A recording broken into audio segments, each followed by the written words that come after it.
Folks, Black Star Network is here. Hold no punches! I'm real revolutionary right now. Support this man, Black Media. He makes sure that our stories are told. Thank you for being the voice of Black America, Roland. Stay black. I love y'all. All momentum we have now, we have to keep this going. The video looks phenomenal. See, this difference between Black Star Network and Black-owned media and something like CNN. You can't be Black-owned media and be scared. It's time to be smart. Bring your eyeballs home. You dig?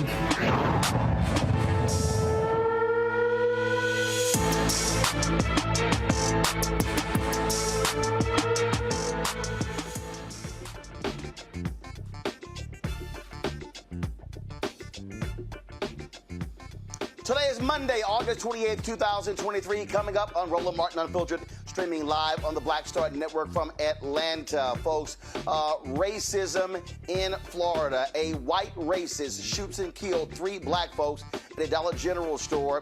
Governor Ron DeSantis comes to the community. Black folks boo him, and folks are saying this is the kind of climate that the Republican Party has created among these racists in America. Also, one of the Republican candidates actually had the audacity to blame Democrats as well as those of us who fight on behalf of black people for this happening. We'll show you what that idiot had to say. We'll be joined by a state representative from Florida as well. So I'm here in Atlanta, where Fulton County DA Fani Willis is going to have a showdown with a former Trump Chief of Staff, Mark Meadows. He does not want his case tried in state court. He wants to move to federal court. We'll tell you all about that. Also, COVID is resurging in America. Hospitalizations are up. There's also a link between COVID and heart issues. We'll talk about that on today's show as well. Plus, today is actually the 60th anniversary of the March on Washington for Jobs and Freedom. On Saturday, there was a commemoration of that. We'll share for you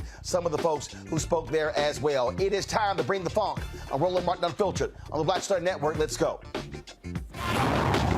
Whatever the is, he's on it. Whatever it is, he's got the scoop, the fact, the find. And when it breaks, he's right on time and it's rolling. Best believe he's knowing.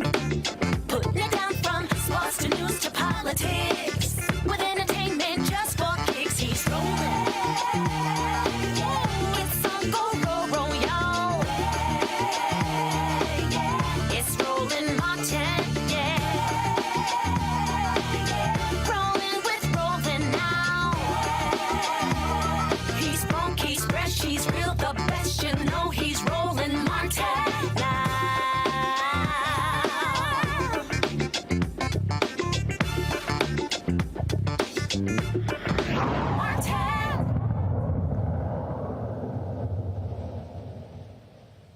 Folks, another racist attack against black people leaves 3 folks dead in Jacksonville, Florida. On Saturday, a white racist first went to Edward Waters University. He tried to get on that campus, was pushed back by security, and then they also notified authorities the campus was placed on a lockdown. He then went to a Dollar General armed with an AR-15, made it clear he was there to kill, quote, niggers. He shot and killed 3 folks in the parking lot as well as in the store before turning the gun on himself. Yes, armed with an AR-15 assault rifle. Angela Michelle Carr was dropping off an Uber passenger at Dollar General when she was struck by gunfire, killed inside of her car. Arnold Joseph Laguerre Jr., 19 years old, store employee, plus 29-year-old Gerald Deshaun Gallion was shopping inside Dollar General with his girlfriend when, again, this racist shot and killed him in this particular shooting. Folks, the gunman, again, bought a handgun in April as well as an AR-15 assault rifle in June. He lived with his parents in a neighboring county, had no criminal arrest history, although he had been temporarily and voluntarily held under the Baker Act in 2017. Police say racist manifestos written by him have led them to believe that he committed the shooting because it was the 5th anniversary of another mass shooting in Jacksonville. And that was what took place that day, August 26, 2018, when a white 24-year-old gunman killed 2 and injured 11 at a Madden NFL video game tournament before killing himself. Joining us right now is Florida State Representative Angie Nixon. Glad to have you with us. First and foremost, it is shocking and stunning what's happening. The thing that jumps out at me initially, different media outlets called it racially charged, racially tinged. No, this white racist made it clear he was out to kill black people. Yes, most definitely. Let's be clear. It was racist violence. It was white terror that occurred this past weekend. And we cannot allow them to sterilize or sanitize what really happened. And, you know, folks are starting to say, well, he had mental issues. No. He was a racist who hated black people, who had an agenda that he was riled up clearly by elected officials across this state who have done nothing but embolden folks like him with their rhetoric, with their gaslighting, with their hateful anti-woke policies, which we know are only dog whistles to rile up their base, much like what happened here on Saturday. I'm upset. The community's upset. I'm actually co-hosting a rally today. I'm in a car and they're behind me, and there are hundreds of people out here that are angry, righteously so.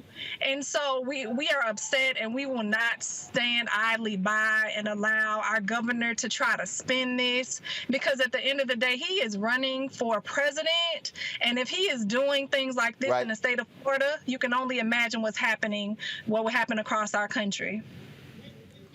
This racist gunman's name is Ryan Christopher Paul Meter, 24 years old. Had a number of racist manifestos the police have also announced. And what also jumps out at me here, we're talking about a state where they've expanded gun rights. They made it easy for people to have guns. You also have this constant racist attack on black people, attack on critical race theory, attack on DEI, attack on, quote, wokeness. And so what you have is the likes of Governor Ron DeSantis in Florida, Governor Greg Abbott in Texas, and literally the entire Republican Party on a constant assault against black people and other minorities, and the people who they are appealing to are the folks like this shooter. Exactly, and it's wild how they are spinning this, right? And what's interesting here in the state of Florida too, though, Roland, that I really want to point out is the fact that although this horrific tragedy happened this past weekend, we have the potential for it not to be allowed to be taught in schools because it makes people uncomfortable. And that's what they want to do. They want to erase the pain and the hurt and the anguish that they've caused many within our community. And it's just not right. And I'm, for one, I am tired of it. I know, I often get punished. We have a vindictive governor who only cares about pandering to a base of voters. I mean, if you just look at his track record here across the state of Florida, the first thing that he did and pushed when I came into office was HB 1, the anti-protest bill, Hate Bill 1. And what that was it was a response to the majority peaceful protest that took place in 2020 after the brutal execution of George Floyd. And though they passed a bill to make it harder for Black people to congregate and to push back and to push policies. They were upset because they knew when we come together, we are powerful and we're able to get things changed. They didn't want Black people to come together. They don't want us to organize. So now they consider us felons. They could potentially consider us felons if we gather, and I think it's about 5 or more. It's a very subjective bill. And so what does that do? That causes people to be fearful to come together and to speak out, and it causes folks to be silent about their pain. But you know, like a famous Floridian stated, if you are silent about your pain, they will kill you and say you enjoyed it. And that is exactly what many legislators in the state of Florida that are members of the Republican Party are doing here. Well, and again, what you have here, the governor comes out, announces $1 million for security at Edward Waters. I saw a story, Shannon Watts, of course, with Moms Who Demand Action, posted this where Florida is spending some $61 million to bulletproof off some, government offices there. It's kind of stupid that you would spend $61 million to bulletproof buildings, but then you want more folks to have guns, even when you have sheriffs and others who oppose the expansion of guns. And so this is what you're seeing. And I dare say, when you look at these racists who write these manifestos, the reality is they are listening to conservative talk radio. They're watching Fox News. They are constantly seeing the demonization of Black people. And so what you have here are young white men, guys like him, guys like Dylan Roof, and others who have this somehow misguided notion that, oh my goodness, their world is falling apart. They will not be able to partake in the American dream, and they blame it on Black people. And this is the end result: 3 Black people shot and killed in Jacksonville, Florida. Yes, that is, you are exactly right, and it is. It's maddening. It is maddening that the folks who are in leadership care more, again, about pandering for votes. Look, they are targeting marginalized communities, but more specifically, they are targeting Black people. And the thing about it is we have so many more issues, bigger issues to deal with. We have a hurricane coming, and there's a property insurance crisis here in the state of Florida. People can't even afford their property insurance. Some people are going without. And we have a storm headed in our direction. We have over 9,000 educator shortage rolling. 9,000 educators short in the state of Florida. What does that do for our children? How does that allow them to be able to compete on a global society? When the governor can be addressing issues like that, when leadership can be addressing issues like that, they instead go to low-hanging fruit, which is to rile up a base of folks by targeting marginalized communities. And it's not only that, like I also want you all, I don't know if you remember, Roland, I sat on the floor last year because the governor decided to eliminate unconstitutionally 2 Black access districts, 2 Black congressional districts. We're still in court for that now. And I mean, this guy, he doesn't care about Black people. I have said it before. I will not mince my words. He is a racist who is very politically ambitious, and that is a deadly combination, as evident by what happened on Saturday. Look, you had that rally. Certainly want you to get back to that. We appreciate you joining us on the show. Thank you so very much. And certainly our prayers go out to the folks there in Jacksonville, Florida. Thank you. Bye. All right, thanks so very much. All right, folks, going to a break. We come back. We're going to show you the video when Ron DeSantis showed up in Jacksonville. They were not feeling him, and here's those boos come raining down. We'll talk about it with our panel as well as, again, white terror, white domestic terrorism rears its ugly head again. And folks want to call it something else than what it actually is. White domestic terrorism. You're watching Roland Martin Unfiltered on the Black Star Network. You go into a barbershop in a 700 credit score neighborhood, black or white, they're talking about their ideas and they're talking about how they're going to move on those things. You go to a barbershop in a 500 credit score, equal brilliance, but bad culture, they're talking about other people. You go to a winner's barbershop, here's what I'm doing. You go to the barbershop of where people feel defeated, they talk about other people, either celebrities or people they admire, but also often, I don't like Joe. I don't like Roland Martin. Well, let me tell you something. I don't understand people. How could you not like anything here you see? You should just be like, this is amazing. It's cool. You may not even like how he does it or how I do it, but it's like, you know what? They're succeeding. They're killing it. All you should be is, that's fantastic. But if I don't like me, I'm not going to like you. If I don't feel good about me, it's hard for me to feel good about you. If I don't respect me, don't expect me to respect you. If I don't love me, I don't have a clue how to love you. And here's the big one. If I don't have a purpose in my life, I'm going to make your life a living hell.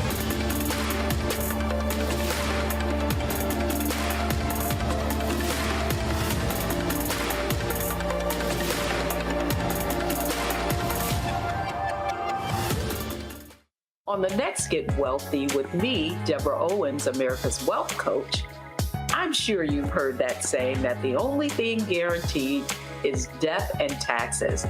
The truth is that the wealthy get wealthier by understanding tax strategy. And that's exactly the conversation that we're going to have on the next Get Wealthy, where you're going to learn wealth hacks that help you turn your wages into wealth. Taxes is one of the largest expenses you ever have. You really got to know how to manage that thing and get that under control so that you can build wealth. That's right here on Get Wealthy, only on Black Star Network. Up next on The Frequency with me, Dee Barnes, we're going to talk to Leslie Segar, a.k.a. Big Les, and talk about her incredible career as a dancer, choreographer, and VJ of Rap City. Magic Johnson was there, so half the NBA was there. Iman the supermodel, so all the supermodels were there every day. Actors, right. Like it was a who's who of who's who. Right here on The Frequency in the Black Star Network.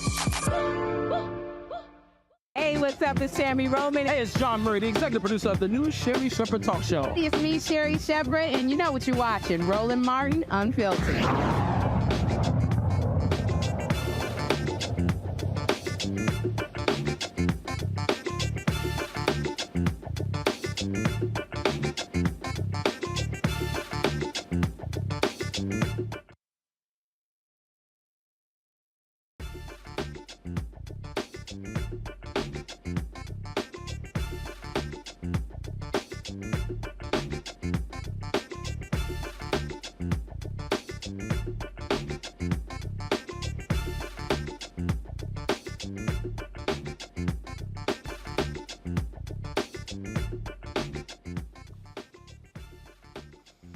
Well, folks in Jacksonville gathered after the shooting to mourn, to cry out. Florida Governor Ron DeSantis actually showed up, and he was not met with an adoring crowd. This is what took place at that event. Florida Governor Ron DeSantis is here. We're going to ask the governor if he would come now and bring remarks.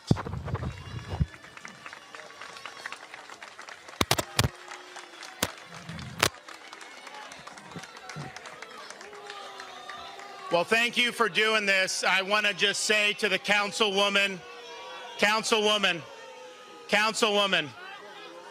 I got you. Don't worry about it. We've already been looking to identify funds to be able to help, one, make sure there's adequate security for Edward Waters College. We are not going to allow these institutions to be targeted by people.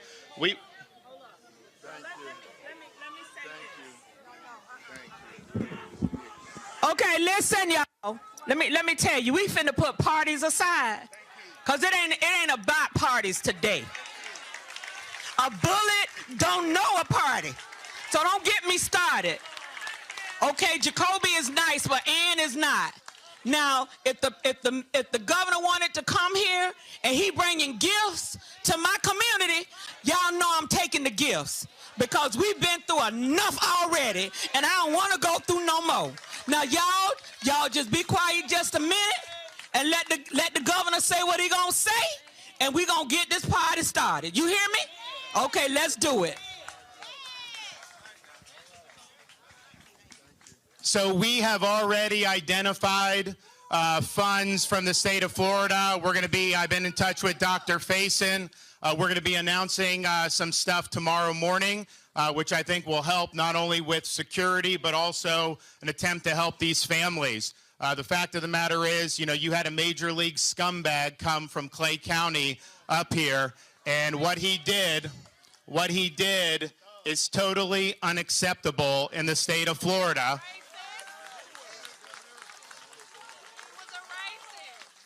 We are not going to let people be targeted based on their race. We are going to stand up, and we are going to do what we need to do to make sure that evil does not triumph in the state of Florida. And that means we are going to work with Edward Waters so that they have whatever security they need. In Florida, we've already given a lot of money to Jewish day schools because they've been targeted with anti-Semitism. Well, let me tell you this. You are not going to target HBCUs in the state of Florida and get away with it. We're going to hold you accountable. We're not going to let it happen. And we thank what everybody's done, TK, the mayor, and just know that the state of Florida stands with the community. Help is on the way. God bless you all.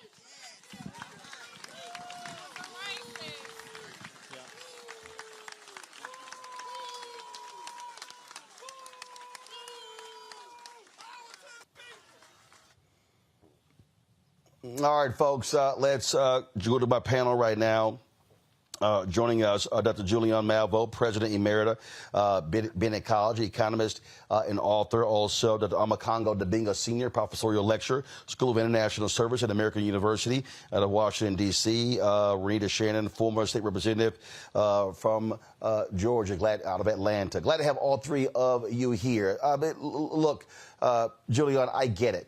I get folks who like to say, you know what, let's not do that. Let's not, look, this is about the moment. This is not about politics. But the reality, it is about politics.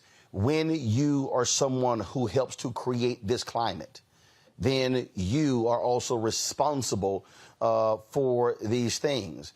And so the anger that we heard from people was justified because Governor Ron DeSantis has been playing the racist game when it comes to textbooks, when it comes to critical race theory, when it comes to wokeness, when it comes to DEI. And so when you have these white racists, when they see folks like him, they are emboldened by folks like him. You know, he single-handedly, frankly, has created a climate in Florida that is anti-Black.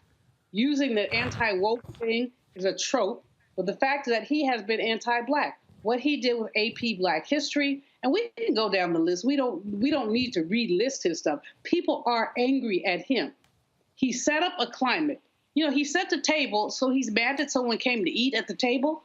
He set it up for a racist to go get himself a gun. They liberalized gun access in Florida. Set up a case for him to go get the gun and set up the racist rhetoric that would drive him to Edward Waters College and then to a dollar store in the Black community to execute 3 people. People should have been doing a lot more than booing at DeSantis. And the sister who said, oh, this is not about politics, I mean, she's wrong. She's absolutely wrong. And of course, she's got to score her political points. And so I suppose she did. But what she also did was show the kind of myopia that none of us likes to see. You know good and well that DeSantis not only set the table, he put the forks and knives and spoons on it. He set this up. And nobody should be surprised that it happened.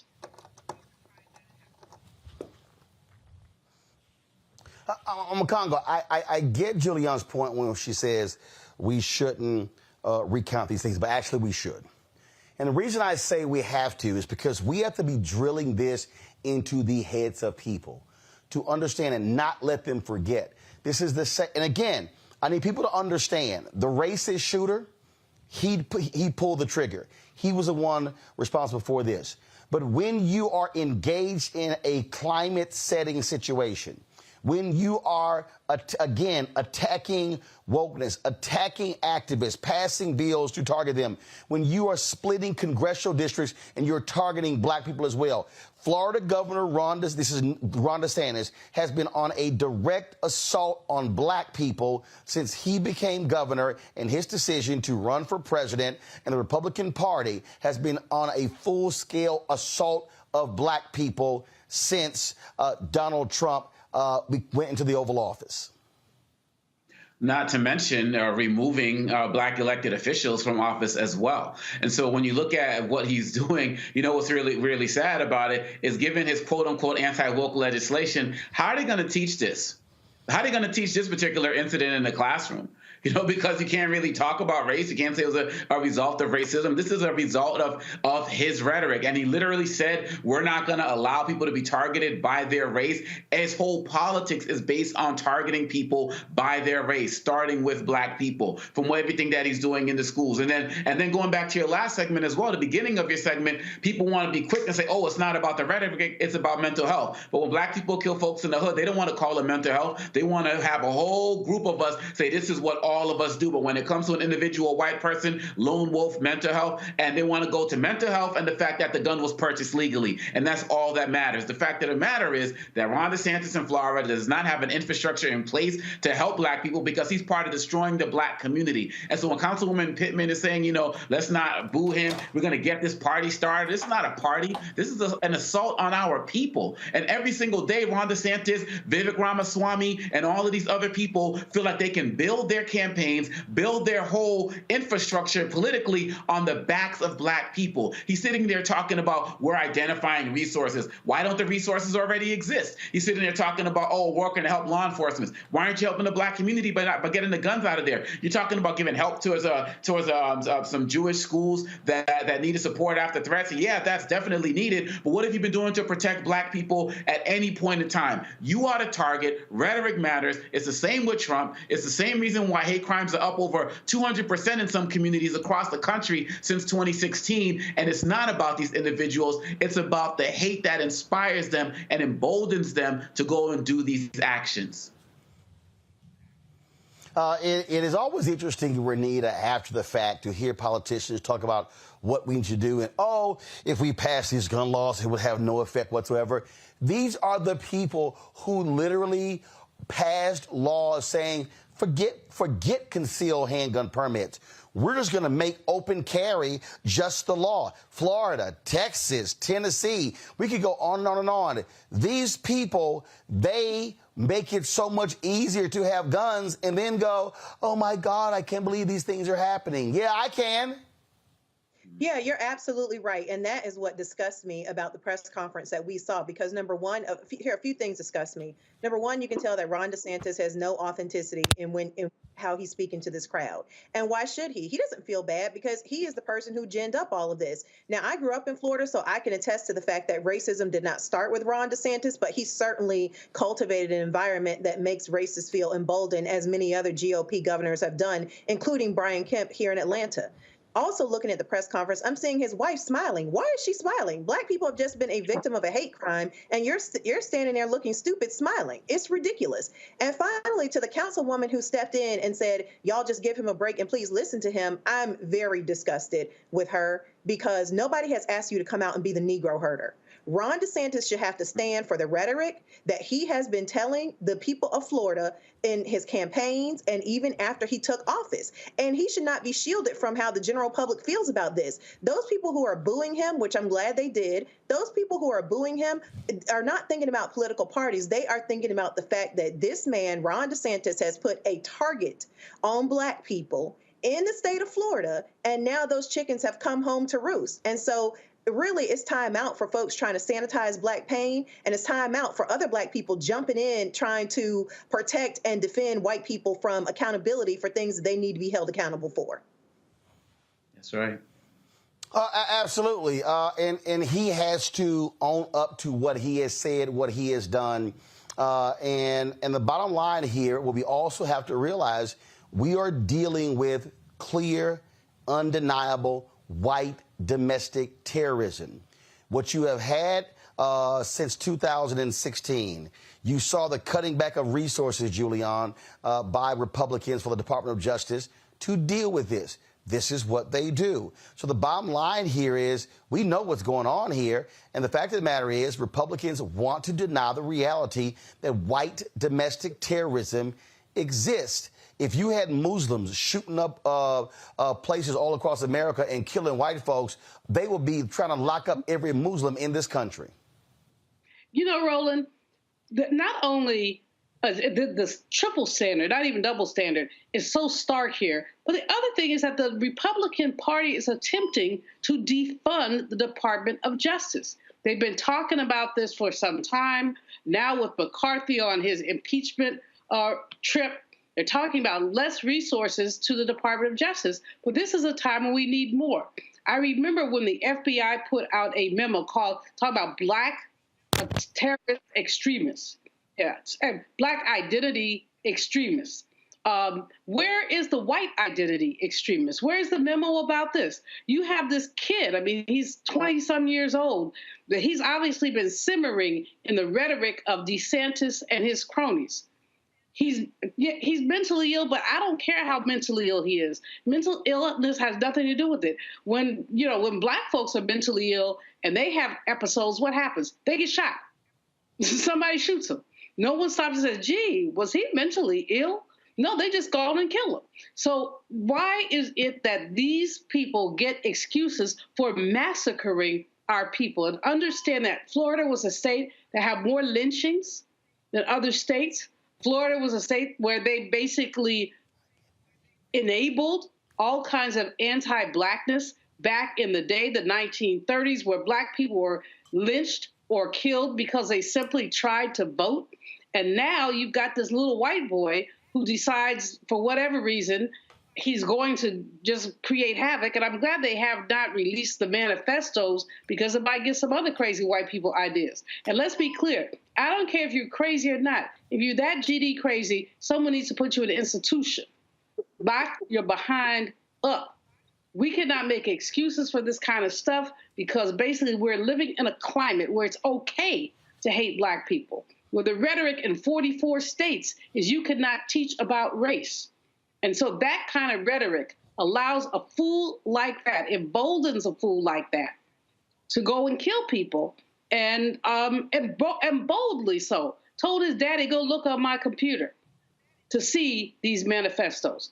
It's disgusting, but it's beyond disgusting. I'm with Renita, that sister who said that let's listen to DeSantis. No, let's not listen to DeSantis. Let's let DeSantis be permanently silenced. Get out of politics, dude. Just go somewhere. And again, Renita is right on par. I was looking at that woman and thinking, why is she smiling? Is she about to do a runway turn? Right. I mean, she looked like, she's a silly model, a vacuous model at that. Hold tight 1 second. I got to go to break. We come back. I want to talk more about the refusal of the country to confront the reality of white domestic terrorism. Plus, we'll also share with you what President Joe Biden had to say in remarks he made with regards to this racist shooting in Jacksonville that's left 3 Black people dead 1 year after 10 black people were gunned down in a Buffalo supermarket. You're watching Roland Martin Unfiltered on the Black Star Network. If you are watching on YouTube, please hit that like button, folks. We also want you to support us in what we do. Download the Black Star Network app, Apple phone, Android phone, Apple TV, Android TV, Roku, Amazon Fire TV, Xbox One, Samsung Smart TV. Also, please join our Bring the Funk fan club. Your dollars make it possible for us to do what we do. See your check and money orders to P.O. Box 57196, Washington, D.C. 20037-0196. Cash App, $RM Unfiltered. PayPal are Martin Unfiltered. Venmo is RM Unfiltered. Zelle is Roland at RolandSMartin.com. Roland at RolandMartinUnfiltered.com. And be sure to get my book, White Fear, How the Browning of America is Making White Folks Lose Their Minds. I keep telling y'all it's timely. Bookstores nationwide. Download the audio version on Audible. Buy your copy on Amazon, Barnes & Noble, Target, Books A Million. We'll be right back. Hatred on the streets, a horrific scene, a white nationalist rally that descended into deadly violence. White people are losing their damn minds. As an angry pro-Trump mob storms the U.S. Capitol, we've seen shooting. We're about to see the rise of what I call white minority resistance. We have seen white folks in this country who simply cannot tolerate black folks voting. I think what we're seeing is the inevitable result of violent denial. This is part of American history. Every time that people of color have made progress, whether real or symbolic, there has been what Carol Anderson at Emory University calls white rage as a backlash. This is the rise of the Proud Boys and the Boogaloo Boys. America, there's going to be more of this. Here's all the Proud Boys, guys. This country is getting increasingly racist in its behaviors and its attitudes because of the fear of white people. The fear that they're taking our jobs, they're taking our resources, they're taking our women. This is white fear.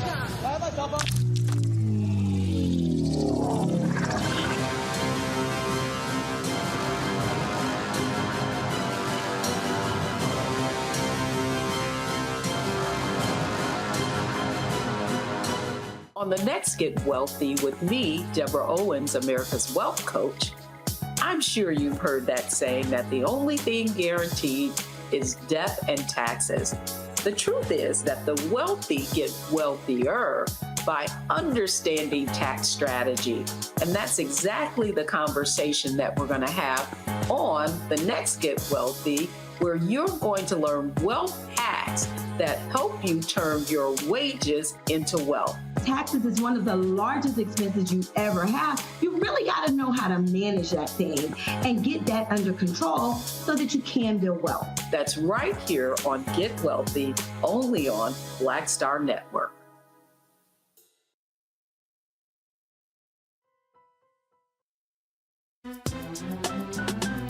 I'm Faraji Muhammad, live from LA. And this is The Culture. The Culture is a two-way conversation. You and me. We talk about the stories, politics, the good, the bad, and the downright ugly. So join our community every day at 3 p.m. Eastern and let your voice be heard. Hey, we're all in this together. So let's talk about it and see what kind of trouble we can get into. It's The Culture, weekdays at 3, only on the Black Star Network. Hello, we're the Critter Fixers. I'm Dr. Bernard Hodges. And I'm Dr. Terrence Ferguson. And you're tuned in to Roland Martin Unfiltered.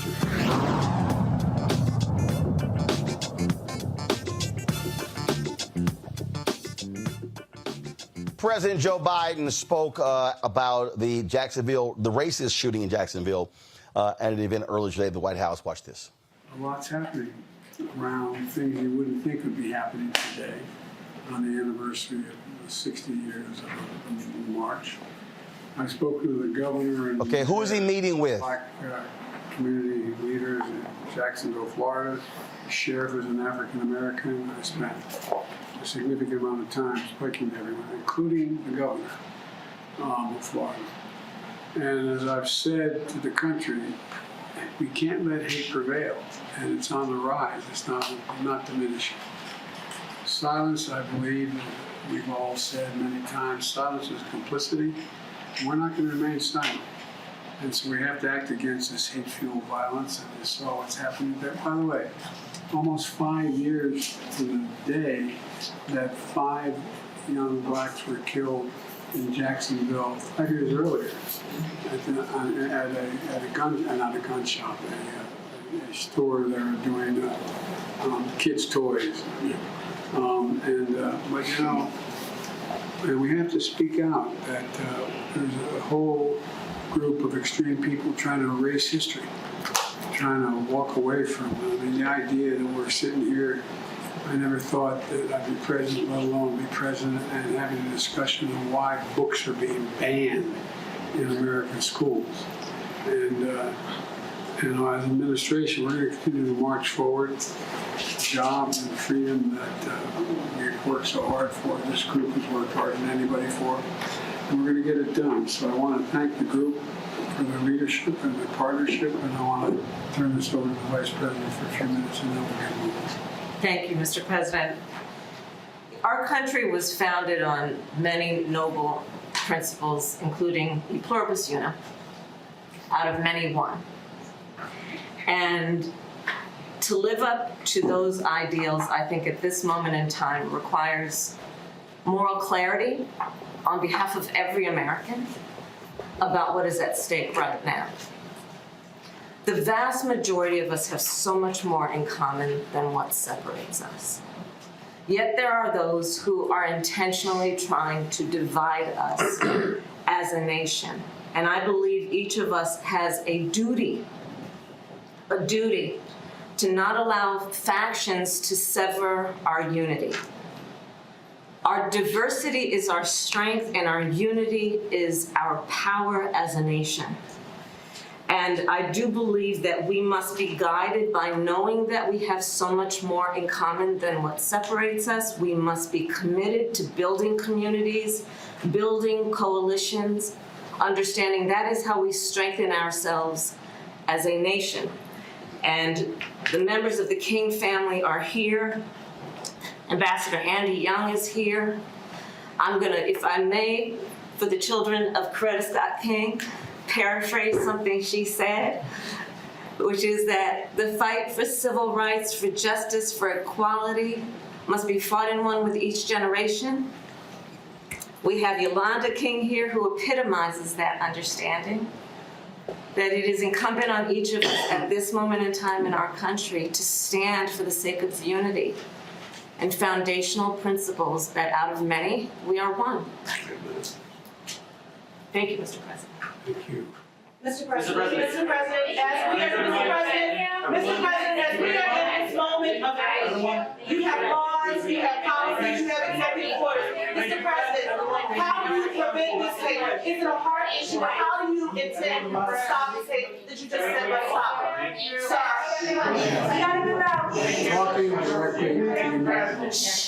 I'm talking directly to the American people because I think the vast majority of the American people agree with this table.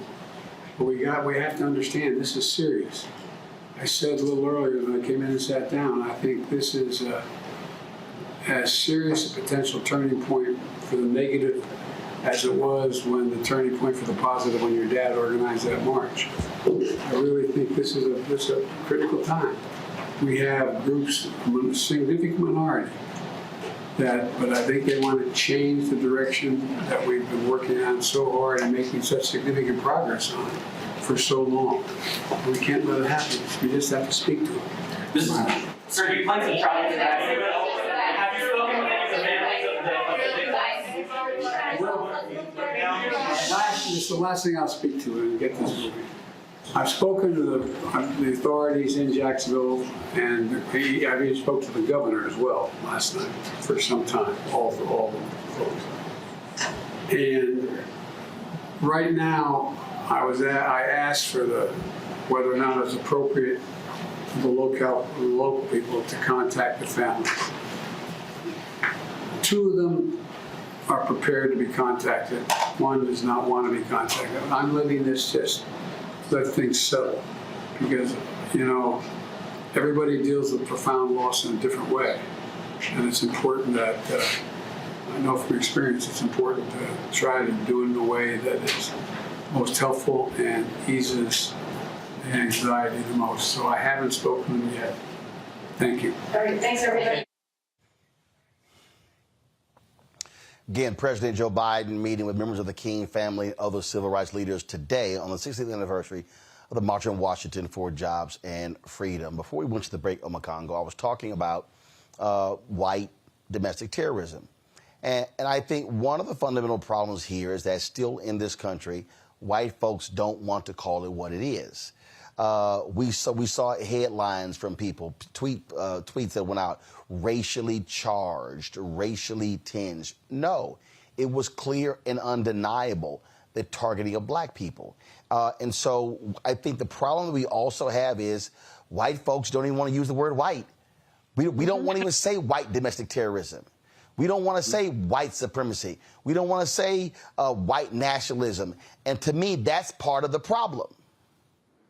That's absolutely part of the problem. The inability to name a thing, going back to Dr. Malveau's point with Christopher Wray, and they were quick to come out with black identity extremists, and Jeff Sessions, was there at the time, and they had no problem talking about it. And they came out later with the fact, with some reports about white identity extremism and the like. But when the CBC asked them to rescind the report on black identity extremists, they wouldn't do that because they were saying talking about things like that is going to put a bigger target on us, while at the same time not devoting enough attention to what's happening with white identity extremists in this country. The fact of the matter is these white identity extremists, these white racists, they have killed more law enforcement officers than any black group, than any Muslim group, than Al-Qaeda, than anybody else in the last few years. And this is documented. And so when you have something that's supposed to be this large, this should be something that should be in a crisis mode. And that is one of the reasons why I believe that Biden, I know he likes to be bipartisan and the like, but one of the first people who should have gone was Christopher Wray from the FBI.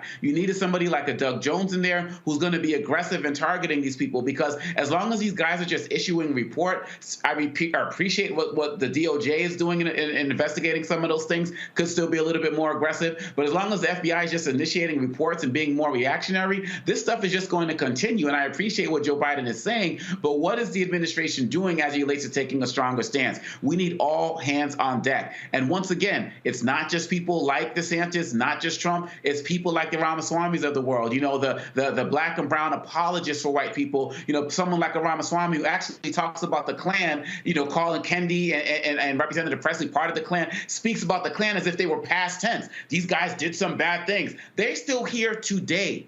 White racism is real. White identity extremism is real. And if we don't call it out, it is only going to continue. And they are attacking our children. They're coming to our campuses. They're coming to our churches. They're coming to our dollar stores, every Tops Market, everywhere we are to be found, they will hunt us. And so we need to be more aggressive in doing what we're doing here today, calling a thing, not mental illness. People want to bring up that Baker Act thing. Well, if the Baker Act thing was in 2017, why are you still even bringing it up? It was 6 years ago. Stone cold racist, period, bottom line, full stop. Work on targeting that and build from there, not the mental illness side, which they continually defund, and which Trump made it also easier for people with mental illness issues to get guns. So stop that.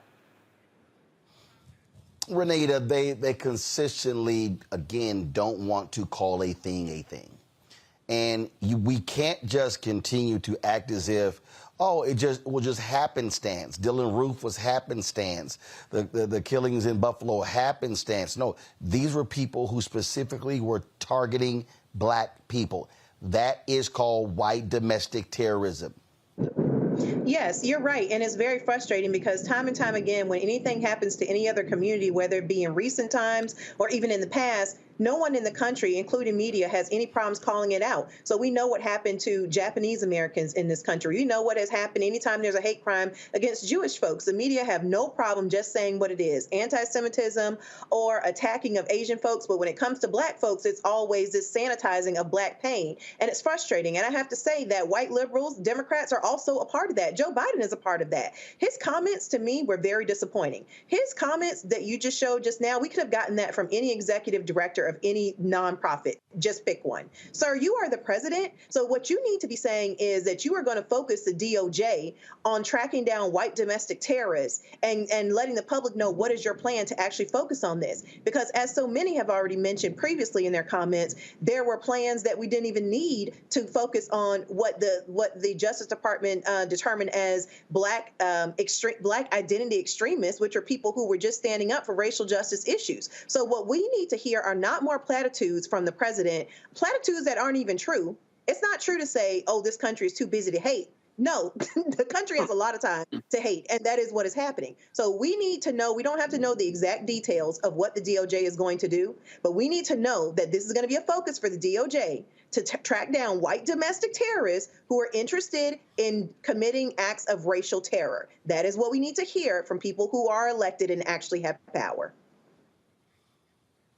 Yeah, I mean, we have to call a thing, and unfortunately, we're not seeing elected officials actually do that. And these things are going to continue. It is going to metastasize. Look, you have a lot of these young white boys who are being emboldened. It's there in the FBI documents about, again, how they are trying to radicalize young white men by saying, oh, all these negative things are happening to you. You can't get jobs. All these things are lies, but they don't care, Julian. They are all about, again, focusing on making them comfortable, not pressuring them, and not just calling it what it is. I like that word comfortable in a context, Roland, because, we can't teach about race because it makes some people uncomfortable. And at the same time, you have these racists who are bending over backwards to make these little putrid white boys comfortable. When we talk, who's supposed to be comfortable? As Kamala in the clip you played talked about e pluribus uno, out of many one. That's BS. This country has really never, that's nice rhetoric, but the fact is that this country has never talked about out of many one. If it was out of many one at the end of enslavement, we would have gotten our 40 acres and a mule. Black people made tremendous gains between enslavement and Reconstruction. And then they spent the next 100 years trying to take those gains back. And even today, when a young white boy is emboldened to go get himself some guns with his crazy, mentally ill, whatever he is behind, go get himself some guns and go into the hood. Why? Because he can. Why? Because he's been reading the books that they can't teach. He's been reading the wrong stuff because he's been hanging out with the Klan. And so that smarmy fellow, whatever, Vivek, who says, the Klan was a long time ago. No, the Klan is now. The Klan is now. They don't have to put pointy hats on their head. All they have to do is take some guns to our hood, and they've been doing it. Or attack a brother who's just trying to do his job on the Montgomery Wharf. Or, again, we go on and on and on about what has happened. What has happened is that the Orange Man and his ilk have essentially given people permission to attack Black people. And they're doing it. And as Renita says, if they do it to anybody else, there's a name for it. When they do it to Black people, it's well, maybe there's mental illness. No, maybe there's simple racism and anti-Blackness. Indeed. All right, folks, gotta go to a break. We come back more on Roland Martin Unfiltered right here on the Black Star Network. We will talk about COVID on the rise, folks. Don't play games with this. We'll also talk about the impact on the heart. I'm also here in Atlanta. Chris Tucker had a foundation, had his annual golf tournament, had a great time out there. So we will, today's also his birthday, so we can also show you some of that took place as well. You're watching Roland Martin Unfiltered right here on the Black Star Network. You go into a barbershop in a 700 credit score neighborhood, black or white. They're talking about their ideas and they're talking about how they're going to move on those things. You go to a barbershop at a 500 credit score, equal brilliance, but bad culture. They're talking about other people. You go to a winner's barbershop, here's what I'm doing.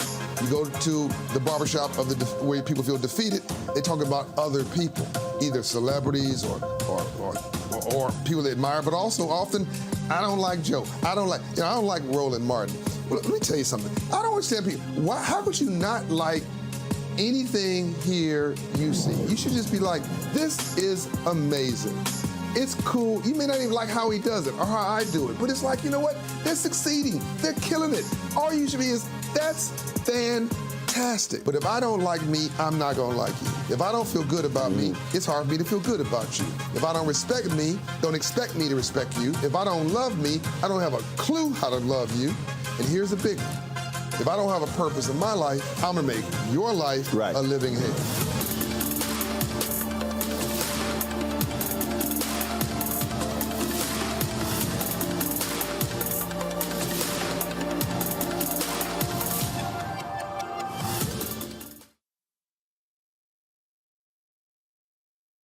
When you talk about blackness and what happens in black culture, we're about covering these things that matter to us, speaking to our issues and concerns. This is a genuine people-powered movement. There's a lot of stuff that we're not getting. You get it, and you spread the word. We wish to plead our own cause. Too long have others spoken for us. We cannot tell our own story if we can't pay for it. This is about covering us. Invest in black-owned media. Your dollars matter. We don't have to keep asking them to cover our stuff. So please support us in what we do, folks. We want to hit 2,000 people, $50 this month, raise $100,000. We're behind 100,000, so we want to hit that. Y'all money makes this possible. Checks and money orders go to P.O. Box 57196, Washington, D.C. 20037-0196. The Cash App is $RM Unfiltered. PayPal is R Martin Unfiltered. Venmo is RM Unfiltered. Zelle is roland@rolandsmartin.com.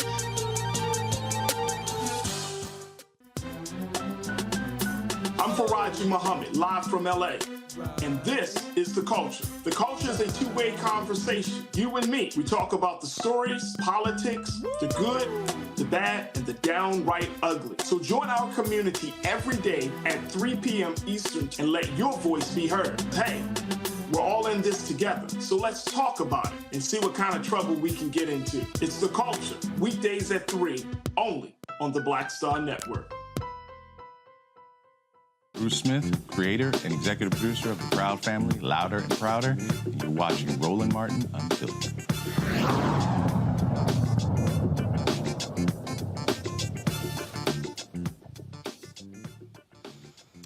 All right, folks, we have been obviously following this story out of Jacksonville, Florida, where 3 black people were gunned down at a Dollar General store on Saturday.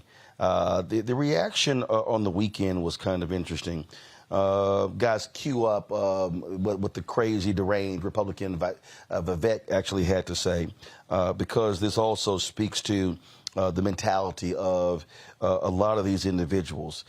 And not only that, have y'all noticed something? Renita, did you notice something? That the black woman who was shot and killed was pregnant and her unborn baby died? Where are the pro-lifers?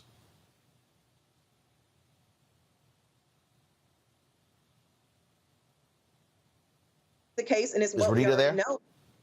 Yes. Can you hear me? Now we got you. Go ahead. Yeah, I was going to say exactly. I noticed the same thing that you noticed. You know, where are the folks who claim that they are just so invested in, you know, making sure that calling themselves pro-life? Where are they? And we know where they are. They're silent as usual. They are silent when we talk about maternal mortality, which is affecting black women more than anybody else. They're always silent when it comes to, actually talking about, again, the pain of the black community. It's always completely crickets from them. So I know it's the same just as you, and I was not surprised. And I don't expect to hear anything from them, frankly.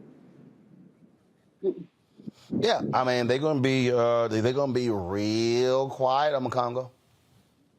Fact of the matter is, their guns are more like their babies, and they care more about their guns than other people's babies and other people's children. And we've seen this whether it's situations with Philando Castile, who had a license to be armed, and like they care more about the guns. And so when we talk about pro-life, even Chris Christie said this when he was governor or running, a while ago in some election. He talked about you have to be pro-life, after birth as well. But even that, I remember, your legendary debate with one of the Republican people on your show. There's a difference between being pro-life and anti-abortion. These people may be anti-abortion, but they don't give a damn about our lives in any way, shape, or form. In the womb, out of the womb, toddler, anything. They don't care, and they're quick to show it at every juncture. We don't even got to cue them up. They're quick to show it, and this is just the latest example. And to see that image of him walking up to her, and she's just dropping off from Uber, doing the work to support her family. All of these so-called pro-life people should be the first to speak up, but not for us. And that's just, I think, just what it boils down to when, we have to point these things out because they get real quiet. They get real quiet. And I'm just, and I am incensed too, when I see the explanation, oh yeah, mental illness. And what I'm saying to our audience, we can't play that game as well.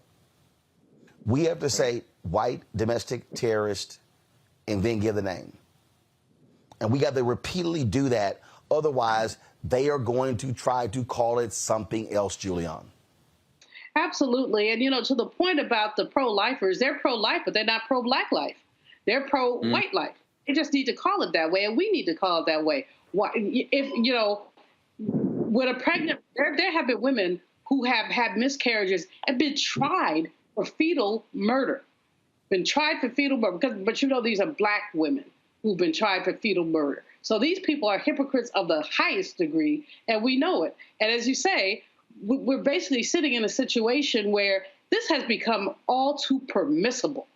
It's okay to be anti-black, to speak these sentiments publicly, and to hide behind this BS of mental illness. And if you're so worried about mental illness, fund mental illness. We have cut back the two things that people are missing in their health plans: dental care and mental care. Those things have been cut back. So the hypocrisy that exists in this country is difficult to deal with. And Roland, I know I was out there on Saturday, and just such a blow to enjoy the good feelings, the good energy, and then to get home, turn the television on, and see this Jacksonville shooting. It's repugnant, and that's the nicest word I can use.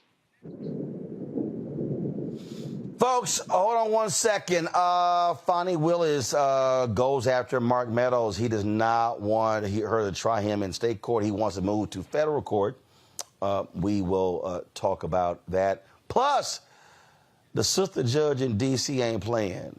Donald Trump is, Lord, he is raging mad because she set his trial date for 2024.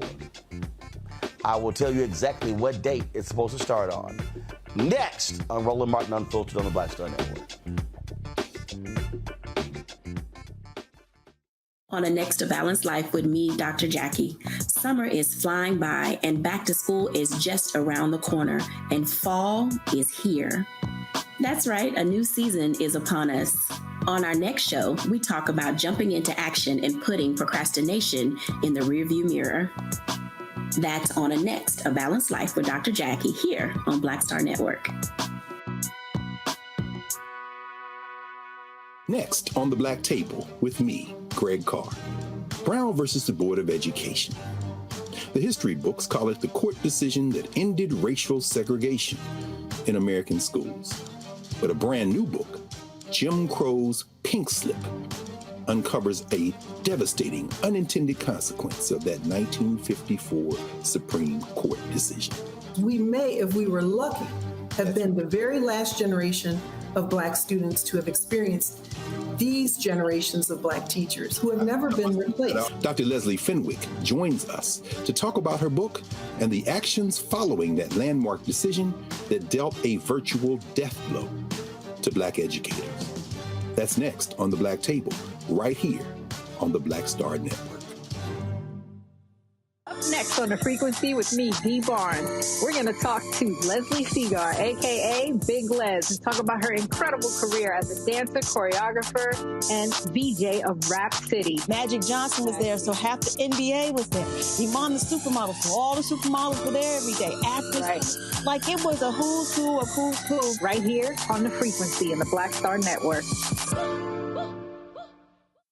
I am Tommy Davidson. I play Oscar on Proud Family, Louder and Prouder. Right now, I'm rolling with Roland Martin, unfiltered, uncut, unplugged, and undamn believable. You hear me?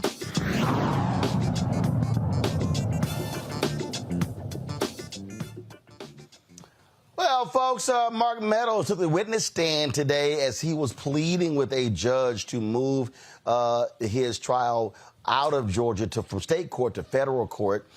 Meadows testified for almost 3 hours, said that that was challenging working in the White House. He also argued that because his role included working closely with state officials, his case should be tried in court. He does not want, and he's trying to make an argument here, Makongo, that a lot of his actions were done as a result of being chief of staff. But what Fani Willis has been saying is like, no, you violated the Hatch Act. You were making political decisions, political ideological decisions, not one that shields you because you were working at the behest of the president on behalf of the American people. Yeah, absolutely. It is so amazing watching Meadows fall from whatever grace he had. The fact of the matter is, you can say you're following orders as chief of staff, but you don't have the right to try to overthrow the government just because your boss told you to do so. Even with the military, they're taught to not go and obey a command that they know will be a violation of an egregious way. So Mark Meadows, he is somebody who has been at the center of all of this from the beginning. He's tried to deny He tried to deny Fani Willis Taifa. Fani Taifa. I love that middle name; it's just beautiful. He tried to deny her the opportunity to even have him come in and surrender himself last week. He's tried to have himself be protected in every way, shape, or form. And the fact that the judge did not agree to his request today and said that if he doesn't decide in the next few days, he has to report by September 6th, the doors have closed on this man. It is over. And for Fani Willis, is simply not playing. She doesn't care about timelines. She doesn't care about the elections. All she cares about is the law. And Mark Meadows, even if it does go up to federal court, he's still going to have to go through state standards if he's found guilty. So one way or another, Fani Willis is going to have her day. And when I say have her day, like, I'm speaking from somebody who believes that this man is guilty and should be, incarcerated. She is just following the law. She is just following the books and what they're supposed to be doing. And at the end of the day, Mark Meadows to actually get up there after denying every opportunity, January 6th Commission, never wanted to come forward and speak, gets up there today. It shows that he's scared. It shows that Fani Willis is doing her job. And it shows that really at the end of the day, one way or another, his goose is definitely cooked, period, bottom line. I love how they really do not want this to happen in state court. Could it be, Renita? Because there's no pardon. It's that, but it's also that they are charged with some really serious crimes in Georgia. The RICO Act is what the RICO statute is what Fani has charged them with. And I totally agree with her charging them with that. As you know, I was one of the people that was on the House committee that the Trump lawyers came before when they asked us to throw out the votes of Georgians and just decide the election for Trump so that he could have Georgia's electors to go towards his total presidential count. And in that process, these people presented evidence to us that was not true. And I believe they knowingly knew that their supposed evidence was not true. And they worked really hard to overturn an election. And that is a lot of conspiracy. Mark Meadows was involved. He was on the phone call where Trump was pressuring the Secretary of State to just find him the 11,000 votes. And none of that is something that taxpayers pay you to do. So his reasoning now that he was doing this because he's chief of staff, he was chief of staff for Trump, and this was all in the service of what he's supposed to do as a chief of staff, as a part of an administration. Rigging elections is not what taxpayers pay you to do. But I'm going to tell you something. Next week, September 6th is also the arraignment date for the 19 people charged in this indictment.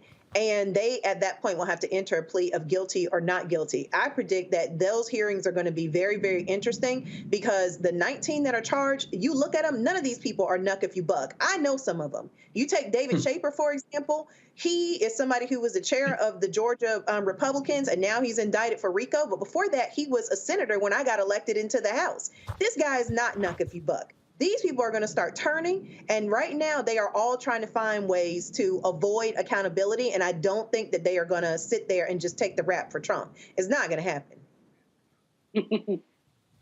Julianne? You know, I'm just sitting here laughing. I'm thinking of a couple things. One, how the mighty have fallen. But two, you know, when I had chief of staffs, and I've had them on more than one occasion, they try to talk sense into you. They say something to me like, Doc, you know you can't do that. You know, don't even try it. Mark Meadows did not talk sense into Trump. Not that you could talk sense into Trump.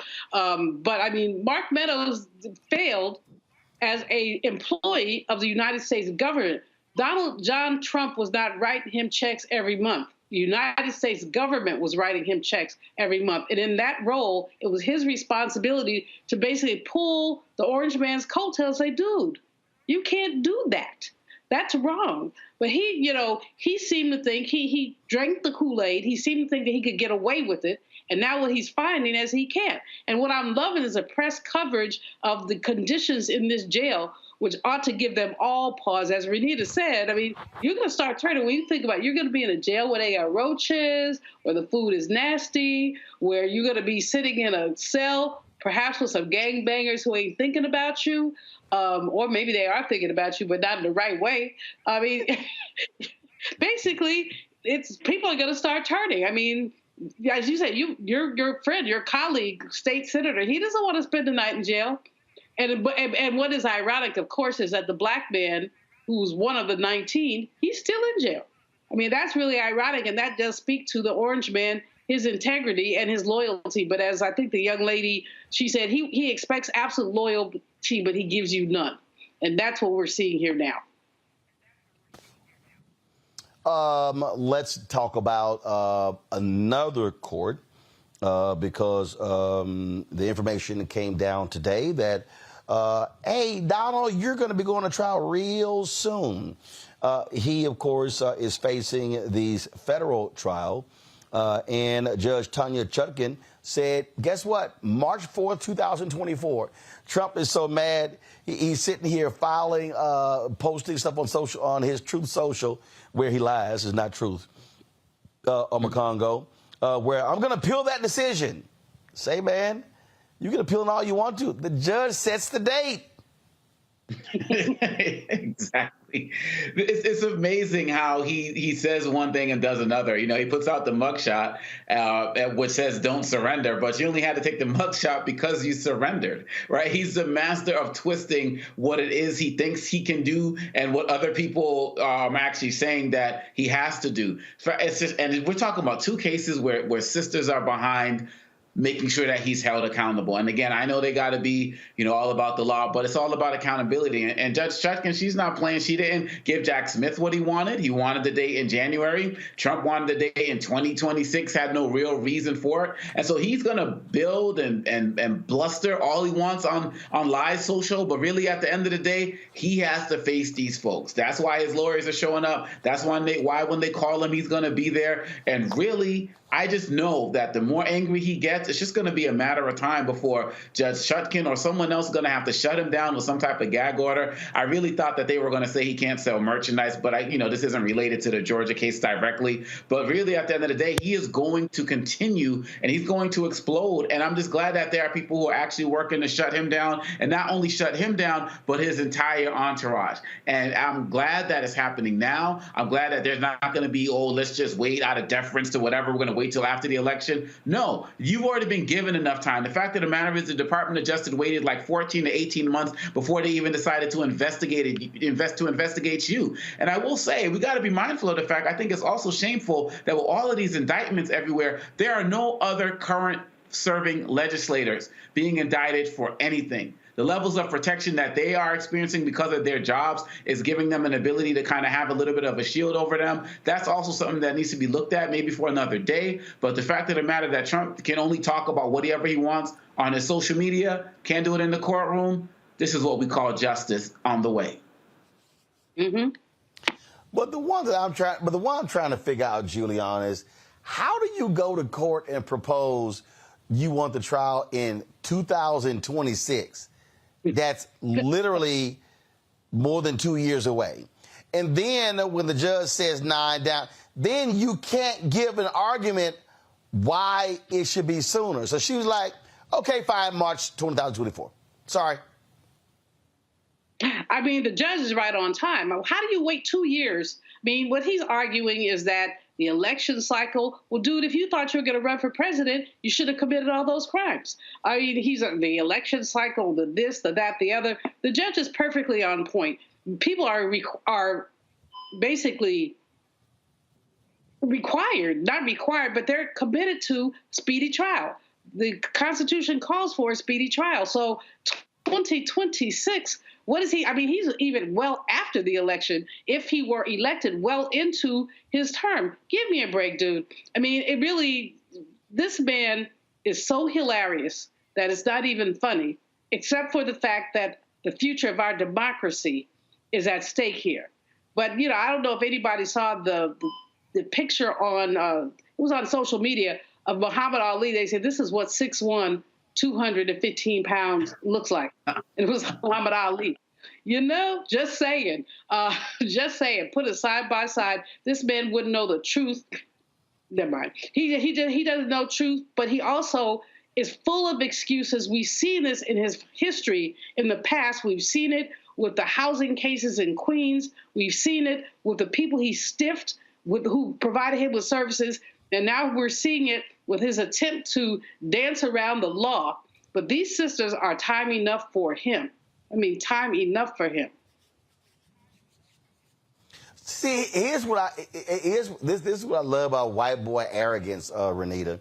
So they go to court and they go, we want to be April 2026. And she's like, nah, I'm sorry, that's ridiculous. Okay, there are memories at hand. People can be, you know, it's like, no, we're not doing that. So then she says, okay, here's a time frame. Give me a more reasonable time frame. They're like, no, it's take it or leave it. So she's like, we're leaving it. But again, it shows you their arrogance. They didn't even say, okay, fine, judge. You know, you're not going to say April 2026. How about April 2025? No, they offer nothing. Arrogant. Right, total arrogance. And I'm just living for the judge's notes on this because, listen, nobody is sick of things being unfair more than Black women. And the judge's notes, when she wrote back why this trial would not be pushed back to what he wanted, he basically said, listen, I have a job, I have stuff I have to do, so it's like going to be inconvenient for the trial to start anytime soon. And she wrote back, look, partner, everybody has a JOB. And now showing up for your trial is one of your new JOBs. And so between this and the note that Fani wrote to him, wrote to whoever, I think it was Mark Meadows, who asked if he could have a longer amount of time to turn himself in, and she let him know very quickly that was a professional courtesy that I gave you, the 2 weeks.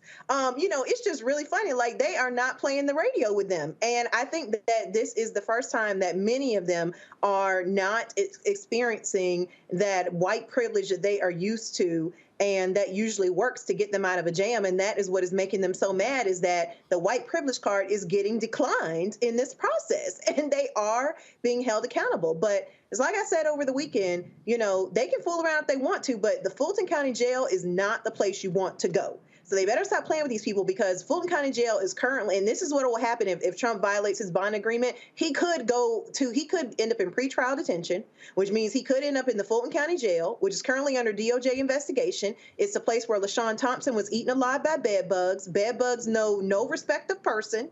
So they're not going to care that you were the former president. And so, you know, the jail is terrible. I've long been a proponent that our Fulton County Jail should be closed because it is so deplorable, but it's not closed and it is still open. And if he keeps, you know, acting the way that he's acting, and if he violates a bond agreement, he could actually see himself in that jail. You know what? I guess every time they do something, I think about that brother who was working the hotel who said, it's above me now. I'm sorry. I'm sorry. It's above me. That's real. Every time, that's what I think of. He goes, it's above me now. So I love to see them actually, scream, because they are just, again, you're seeing the arrogance in real time. And again, Donald Trump is hoping He's hoping that if he becomes president, that, oh, he can just sit here and just wave himself away. Nah, partner, ain't happening. So based upon if nothing changes, he is going to be going on trial in the middle of the Republican primary. Love it. Awesome. Love it. Love it. In fact, y'all, I'll tell you what's so funny. I was at the Dave Chappelle show Saturday night, and his brother gonna tell me, and I don't know what the hell he was thinking. He was leaving. He goes, man, vote Republican. I said, are you out your damn mind? He What was have like, you been? no, so I told his ass point blank. I said, man, I ain't voting no damn Republican. I said, they against this, voting rights, they against civil rights, broke it all down. He was like, man, no, a lot of us, we really conservative. I was like, you kiss my ass.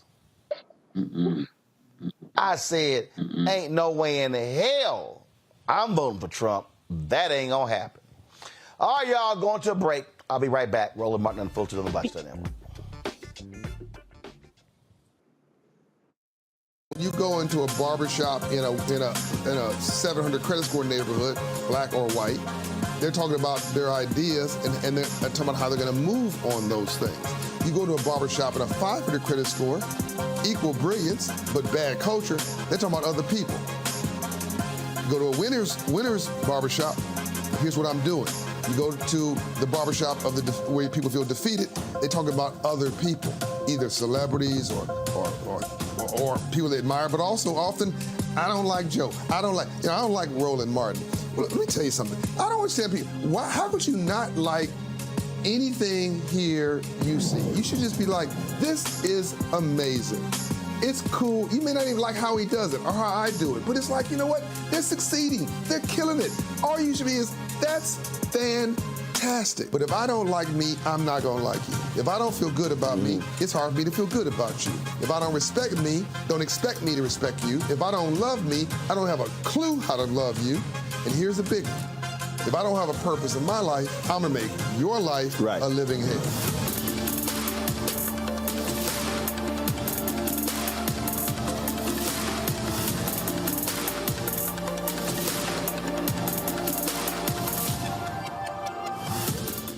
On a Next to Balanced Life with me, Dr. Jackie. Summer is flying by and back to school is just around the corner and fall is here. That's right, a new season is upon us. On our next show, we talk about jumping into action and putting procrastination in the rearview mirror.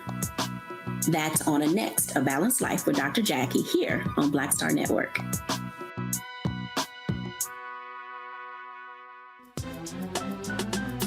I'm Faraji Muhammad, live from LA. And this is The Culture. The Culture is a two-way conversation. You and me. We talk about the stories, politics, the good, the bad, and the downright ugly. So join our community every day at 3 p.m. Eastern and let your voice be heard. Hey, we're all in this together. So let's talk about it and see what kind of trouble we can get into. It's The Culture. Weekdays at 3, only on the Black Star Network. Hey, it's John Murray, the executive producer of the new Sherry Shepherd Talk Show. This is your boy, Earthquake. And you're tuned in to Roland Martin, Unfiltered.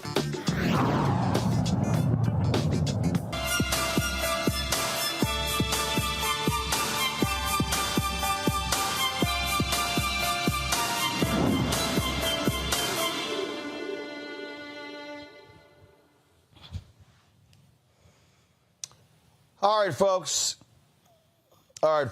We have been seeing a dramatic increase in late summer in new COVID cases. Hospitals all across the country are reporting an increase in hospitalizations. Not only that, we are also seeing some people bring back mask mandates as a result as well. And so there's just been so much where people just sort of act as if, well, everything is just fine, but we're seeing it. And what is causing that? But also, one of the things that we're seeing the impacts of long COVID. We're now seeing doctors in studies now talk about how significant that is, but also the impact of COVID on the heart. That was one of the issues that we talked early on with various doctors, people like Ebony Hilton and others who said, hey, we don't really know what's going on here. And it's going to take some time to really understand the long-term implications of COVID. Joining us right now is Alexia Gaffney. She is Dr. Alexia Gaffney. She's an infectious disease specialist. She joins us right now. Doc, glad to have you here. First and foremost, what is going on with this increase we're seeing in places all across the country in new COVID cases? What's happening? So I think part of it is just we're testing again. COVID never fully went away. It never disappeared. There was never not circulating cases of COVID-19. But now we're starting to see an uptick in cases. And with that, we're starting to see an uptick in hospitalizations. And so now people are paying attention again. Summer months certainly bring a decrease in respiratory transmitted infections because we are outdoors, right? We're not crammed into closed-in spaces together. And so the spread is somewhat decreased, but it was never a zero. We're talking about it now because there's been a significant increase and like a doubling in the rates of positive COVID test rates. So in the beginning of the summer, it wasn't even 1% of positive 1% of all COVID tests were positive results. And now we're up to like 10, 11% in the last week or so, which was a doubling in percentage of positive cases from about 4 to 5% just 2 weeks ago. So the numbers are rising. And of course, people are getting concerned because children are heading back to school. The weather is getting cooler. We'll all be heading indoors, and we're heading into our natural cough, cold, and flu season. And in the last 3 years, that has also included COVID-19. So we just have to keep our eyes on the number. We have to pay attention, and we have to remain vigilant. You know, this whole idea of, oh, the pandemic is over. Okay, COVID is with us. It's here to stay, and it's going to be part of our lives. So if we're not using the language of pandemic, that's fine, but we're still living, breathing human beings, and COVID is still an airborne respiratory transmitted infection that we have to remain vigilant about. So is it also because, frankly, we just relax tremendously? I can tell you, look, I still do lots of flying, and I'm always rocking my mask. But I'm telling you, it used to be half of the plane. It used to be 25%. I'm telling you right now, it might not even be 5% of the people who put a mask on. And there's so many people who also have bought into this whole thing that, oh, you know what, that stuff just don't work. And yeah, I'm confused. You're a doctor. So if masks don't work, why y'all wear them? Exactly. And in fact, and Doc, here's what's even crazy. One of my nieces got diagnosed with doctors, and the medical people were giving her hell about taking the vaccine and about wearing a mask. And I'm like, what the hell are y'all doing? Yeah, we're still suffering from this cognitive dissonance. Masks absolutely do work. And whenever people come into my office and try to tell me, oh, well, the mask didn't work anyway, I let them know I took care of thousands of people with COVID, and I never picked up that infection, whether I was out in a hallway with someone, closed in an exam room with someone for 10 minutes, 20 minutes, 30, 45 minutes. I did not pick up that infection because I was hyper vigilant about mask use, about protecting my eyes, about hand washing. I was serious about COVID precautions, and we know that this thing could have been worse if we did not put mask mandates in place when the timing was appropriate for that. And I think that if mask mandates come back, I think we're going to have a harder time getting people back into masks, but I think that we need to take that seriously. The masks absolutely do work. They do help to limit the spread and acquisition of the infection. It limits you giving it to people. It limits people giving it to you in plain English, and we have to take that seriously. It's an absolute myth for people to say that mask use does not work. And, I challenge anyone who thinks that masks don't prevent the spread of infection to go into a surgery or a medical procedure and say, you know what, team, I am just going to forego all of your risk-reducing procedures. I don't want you to wash your hands. I don't want you to wear sterile gloves. I don't want you to wear a mask. Like, just go ahead and put me at risk. We wouldn't do that every day on a day-to-day basis in the healthcare setting predating COVID if there was not a benefit to wearing masks and decreasing the spread of infection. So they absolutely work, and we have to stop running with these myths and these lies. And, quite honestly, I feel like there's a responsibility for the media to just not let people say whatever they want to say or give their unqualified opinions. But that's a thing because, in America, we think we just have a right to do that.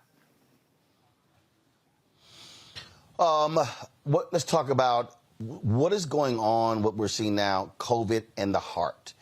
There's a lot of conversation about that. Yeah. So we know, I'll start with the vaccines, right? So with vaccinations, there is a very small chance of someone developing myocarditis or inflammation of the heart muscle or pericarditis, so inflammation around the thin lining or sac that the heart sits within. That risk is highest in adolescent males, so males around age 13 to 21. But even with that particular group being the highest risk for experiencing that, it usually comes with the second dose of the vaccine. And the risk is actually really, really low. You're actually more likely to develop myocarditis or pericarditis from COVID-19 infection itself. And, there's not a myth between the COVID-19 vaccine and cardiac arrest. And I know there was a recent celebrity incident that really put an uptick back in that conversation and led to people, just flying off at the handle with misinformation about that. But the risk is incredibly low. And the other thing is that bed rest, some anti-inflammatories will actually resolve that. And we've not really seen any significant long-term issues. 80% of people who have had myocarditis from the COVID-19 vaccine, which is only a couple of hundred people, those people are better and back to their baseline within 90 days of the incidents. Other things that can be done to decrease the risk of that, if someone is concerned about the risk, is you can actually space the time frame between the first and the second dose of the vaccination, because that's where we're most likely to see it. And for those people who have been accepting of the vaccine, it hasn't really been a thing that has been definitively linked to the subsequent booster doses. So we were seeing it in the initial series between the first and the second dose of the vaccination. So I think that's something that we need to keep in mind, that the actual infection itself is still going to pose a lot greater risk for any short and long-term complications than the vaccine. I had there's this dumbass doctor, Lane Rolling, whatever, and he's, he's on Instagram and he's running. So he got mad at me because I blasted him because he tried to say that Bronny James, the son of LeBron James, who went to cardiac arrest, they're assigning now everything to COVID. Oh, Jamie Foxx, same thing. And so I blasted him by saying, I said, how can you call yourself a real doctor when you are saying these things are happening, when you have no knowledge of any of these patients' medical history whatsoever, but you're just running your mouth? And so he's, I want to come on with Islam and debate you, and he posted 4 or 5. I said, man, you're a joke. And that's the thing. It pisses me off when these people, anything happens, oh my God, we've never seen athletes just, drop dead. Actually, Hank Gathers, Flo Hyman, we can go on. So we've actually seen this. And then, of course, Bronny James, congenital heart defect. And so it has to be frustrating when every time something happens, these people automatically just go, oh, it was the vaccine. It was that COVID thing. And I'm going, please shut the hell up. Yeah. Yeah. Things are what we call true, and unrelated, right? It is maybe true that he had a COVID vaccine. I have no idea. And quite frankly, it's not our business, right? And it is true that he had a cardiac event right? But it is unrelated, has absolutely nothing to do with the fact that he may have had a COVID vaccine. And that is often the case, right? We want to assign a temporal relationship to everything since COVID happened. We want to say that everything post-COVID has something to do with COVID or a COVID vaccine, and that's simply not true. The problem is we have very low health literacy in this country, and so things that we've had common knowledge of for as long as we've been keeping medical statistics, people all of a sudden are like, it's COVID, it's COVID. It's like, no, there are a lot of things that have always happened since the beginning of time, whether someone was knowledgeable about it or not. And so we cannot assign everything to COVID, just like you said. So this young man had a congenital heart defect. And for someone who doesn't know what a congenital heart defect is, it is something you are born with. It went undetected, and these things can happen. And that is why every child in this country who wants to participate in a sport needs a sport physical. And most of the pre-sports testing and examination is a whole bunch of questions trying to figure out if somebody is at risk for a acute cardiac event that might be brought on by physical exertion or physical activity. And as was the case here, sometimes these things go undiagnosed or they can get missed because the first sign of some of these issues is the big major event, right? There's not always an abnormal heart sound or an abnormal EKG, and we don't go around doing detailed cardiac exams on every single kid who gets a sports physical. So a lot of it is questionnaires and family histories, and there's still always going to be a case that slips through the crack. So we don't need to then say, oh, well, then somebody failed this family or anything like that. This is just our lived human experience and is playing out on TV. And, you know, everybody has access to every story around the nation now. So I think we're just a lot more aware of things that have always been happening in the background. It's just we didn't always have nationwide news. If it didn't happen in your area, you didn't know about it. And we didn't always have as much celebrity news as we have. So we don't know whose child had a cardiac event on the basketball court or on the sports field in the past because it was none of our business. And right now it's not any of our business. And certainly we shouldn't take a tragic event that a family is having to live through and then now assign a whole bunch of BS to it, right?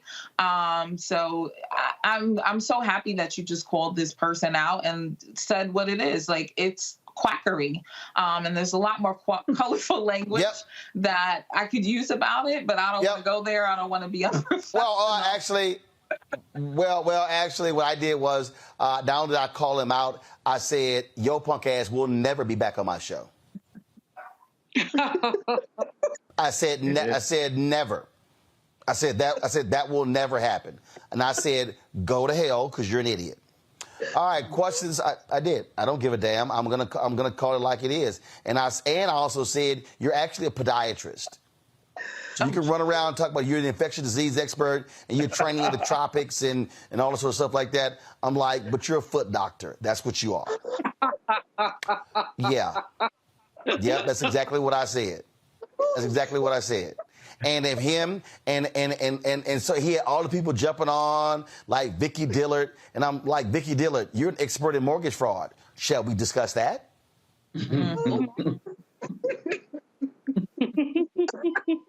See, again, if y'all want to go there, we can go there. Just saying. to my panel, any of y'all have questions for the doctor? Actually, I do. I'm sorry I laughed and rolled. You're too funny. But anyway, Dr. Gaffney, thank you so much for this information. One of the points you made, I'd like you to elaborate on it. You talked about the amount of medical misinformation that's out there. And like Roland said, I mean, you got some fools who may have some kind of medical degree, but a foot doctor is not an expert in COVID. And then you got people who self-diagnose, they go on the internet and say blah, blah, blah, and they come back and say, this is what I have. How do you account for this, and what can we do to combat it? Because I think it really does prevent some people from getting the kind of medical care that they really need. Yeah, I think, just having these conversations, being a platform where people can tune in and see experts that they relate to and they connect with, as well as when people are speaking out of turn, speaking out of place, and spreading misinformation, to just call it out, right? And I think we should feel free to do that amongst our family, our friends, our colleagues, our church community, like wherever it is. If we know without a doubt that that is not the truth, that that's not the fact of the matter, I think we should feel comfortable calling it out. Too often, we don't want to have discord. We don't want to have this debate. We don't want to step on people's toes, or we just don't want to be bothered.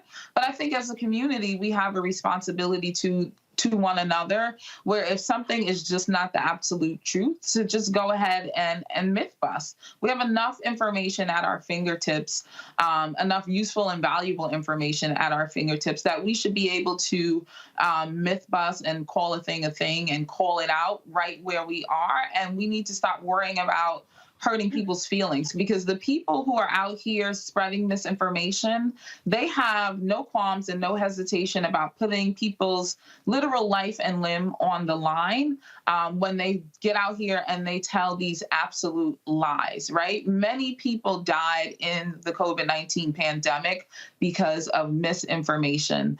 And we saw all of the data about the hundreds of thousands of preventable deaths, and how those deaths occurred in areas where people were not forthcoming, and where people were just not truthful about vaccination, about the spread of the infection, where people prioritized finances, money, and economy over human life, right? We saw the excess death in those counties and in those states where those types of things took place. So just because we have less cases than we had a year ago, 2 years ago, or 3 years ago during the COVID-19 pandemic doesn't mean that COVID is done. COVID is still killing people every single day in this country and throughout the world. And we have a responsibility to prevent unnecessary loss of lives. There's always going to be someone who will die from this infection, no matter what we do. But I think we have to put our best foot forward. I think we have to show up with the best of intentions, and we have to do the things that we need to do to protect our communities and the communities that we serve. So, I said it from the beginning, and I'll continue to say it. Like, I'm not trying to risk my life. I'm not trying to be hospitalized and hope that the people in there decide to say, oh, look at this young Black woman, we should save her life. We should go all out for her, because that's not what happens in American healthcare systems, right? If I'm walking in a Black body, a brown body, a woman's body, and I'm not leaving my life up to the chance that somebody is going to see me, value me, and take great care of me, or do the best that they can by me. And I think that all of us need to consider that. The folks that this show is centering on is people who the country is not typically centered and focused on. And so it's a chance that I'm not taking for myself. I'm not taking it for my family. And I don't advise that anybody listening do that either. All right, then. Okay, last question for you here. And that is, when you hear, again, because I'm telling you, I really want to cuss out some of these people. Because, again, that same punk-ass doctor and that punk-ass doctor and his punk-ass followers, and there's a group of people out here, you killed Black people. You were pushing that jab on them. And I'm going to be real clear right now. And, Doc, they're talking about another booster, and you got these people out here who are so adamantly against it as if we don't have to take vaccines. I mean, I was in Liberia last year, took a whole bunch of damn shots. And I had to remind people, it was a bunch of people, especially black people, dying left and right in 2020 and 2021. Yeah. And again, these people act as if that wasn't happening. And I know individuals who refuse the vaccine and they ain't here. Mm-hmm. Yeah. And their families wish they had taken it. So just share with us again what you know right now about these upcoming boosters, their efficacy, things along those lines. So we anticipate a similar efficacy from the previous initial vaccines and initial booster doses as we saw for the previous strains of COVID-19, right? These booster doses are more tailored towards the newly circulating variants of the virus, but we can expect similar efficacy or similar effectiveness in preventing death and keeping people out of the hospital. So people tried to claim that COVID vaccines didn't work because people still got infected. But if a person with COVID breathes on you and they have a high viral load, and they're shedding a lot of virus, there's a high likelihood you can breathe in that virus and get infected. But the question that you have to ask yourself, if you were vaccinated, exposed to COVID, tested positive, is, but did you die? Because if you didn't die and you didn't go to the hospital, the vaccine did what it was supposed to do. Remember, pre-vaccination, when people were hospitalized in predominantly Black and brown communities, people were dying sometimes at like 80, 88% death rates, especially if people had respiratory failure and required ventilator use, versus in more suburban areas, more affluent areas, those death rates for people who were ventilated or went into respiratory failure was something like 15 to 20%. And we didn't always have access to some of those study drugs. And so the same may remain true, right? Yes, there are medications that you can get by mouth or medications that you can be infused in the inpatient or outpatient setting that will decrease the duration of your illness, decrease the severity of your illness, and may stave off things like death and respiratory failure. But you have to have access. And where access is a problem, then we're going to see higher mortality or higher death. We're going to see higher morbidity, so more hospitalizations and more long-term complications associated with COVID-19. So one of the other important points is to get treated early, get diagnosed early. Those first 5 days of a COVID-19 infection are critical. And some data has described sort of a point of no return. Like if someone's illness takes off and they cross a certain threshold, once we're beyond day 5, a lot of times treatment isn't going to change the outcome for people. So get vaccinated. If you're vaccinated, get boosted if a booster is appropriate for you right now. Talk with your primary healthcare providers about that. Know the symptoms. Know as soon as you have any symptoms or concern for COVID-19, you want to get tested so that you can get diagnosed and get treated early. That way we can stave off some of the complications of this infection. We have to just remain vigilant, especially now that the numbers are going up, and forget about what the crowd say or the naysayers say. If you feel you need to be in a mask, put on a mask. I put on a mask when I'm on an airplane. We're coming back in off cold and flu season. I'll be masking up in my office because I don't have time to be sick. I don't want to be sick. I'm not taking chances with this virus. And whoever doesn't like my mask, that's their problem. Before Renita asks a question, I think probably one of the best comebacks I heard of this dude was on a plane, and as this anti-masker was giving him hell. You're sitting here. Why are you, just trash about wearing the mask? He said, the mask helps me mind my own damn business.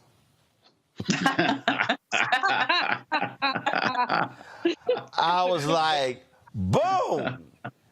Renita, what's your question? Dr. Gaffney, thanks for being here. Just a quick question. This thing has gone on so long that now some people, even with their best efforts, are on their second and third COVID infection. Tell us, what information do you have about what COVID does to the body if you get infected for a second or third time? Is it kind of similar to what happened the first time, or just what do you know about reinfection?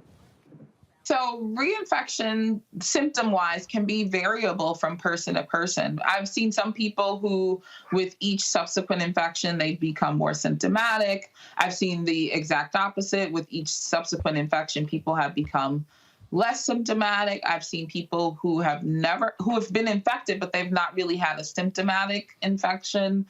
They've been infected because they live in a large household with multiple family members. That's especially true for people in multi-generational households where they can't keep the young adults from coming and going. So it's variable. But the thing that remains true is the people who are at high risk. So people with immunocompromised states, right? People who have weak immune systems, whether it's naturally weak immune systems or medication induced. Think about people who have had things like kidney transplants, heart transplants, liver transplants, bone marrow transplants, right? They're on drugs that suppress their immune system. They tend to do really terrible with COVID. People with chronic lung diseases, COPD, emphysema, people who are on oxygen, people with chronic heart disease, people with diabetes, people with chronic kidney disease.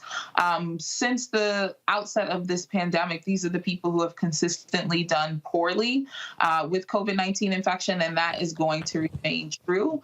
And then you're always going to have those people who are outliers, young, healthy, fit, weight is normal, exercise every day, eat perfectly, do yoga, whatever things people claim was going to protect them from COVID. We still saw tons of people in that healthy state who got sick, got hospitalized, and even died from COVID-19 infection. And so we can't predict which low-risk people are going to end up in the hospital and are going to unfortunately die from this infection, but it's going to continue to happen, even if it's at a much lower rate than our over 65 population and the people who fit that list, or our cancer patients. And we could go on of the number of people who are high risk in the country and throughout the world. So really the bottom line is this: nobody is safe. You can't predict if you're going to cruise through COVID-19 or is it going to cause your untimely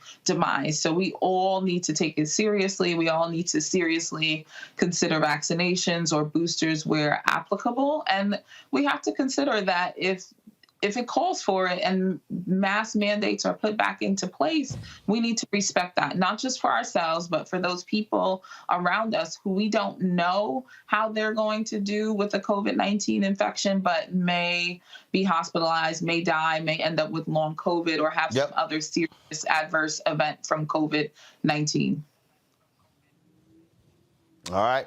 Dr. Gaffney, we certainly appreciate it. Thanks a lot. Thanks for having me. All right, folks, got to go to break, our final break. We'll be right back on Roland Martin Unfiltered on the Black Star Network. You two folks, hit that like button. We should be at 2,000 likes. What are y'all doing? Y'all taking too long. Hurry the hell up. I'll be back on the Black Star Network. Hatred on the streets, a horrific scene, a white nationalist rally that descended into deadly violence. White people are losing their damn minds. As an angry pro-Trump mob storms the U.S. Capitol, we've seen shooting. We're about to see the rise of what I call white minority resistance.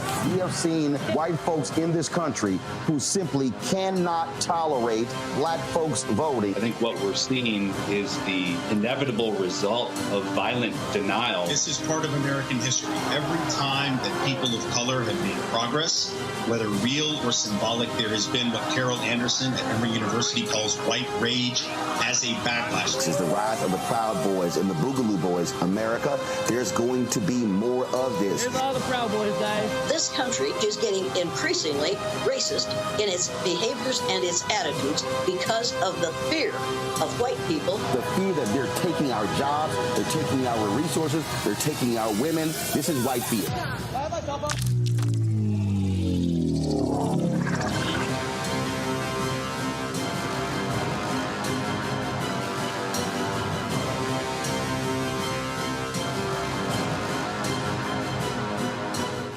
On the next Get Wealthy with me, Deborah Owens, America's Wealth Coach, I'm sure you've heard that saying that the only thing guaranteed is death and taxes.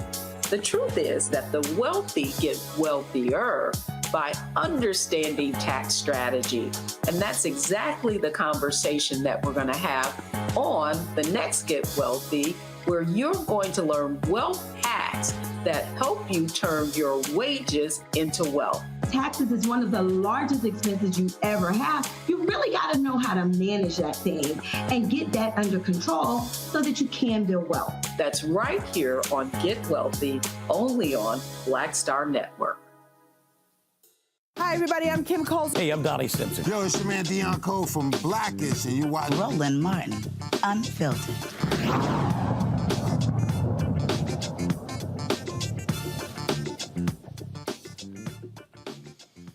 All right, folks, I'm here in Atlanta. Chris Tucker had his annual celebrity golf tournament today, and I get a chance to get out there.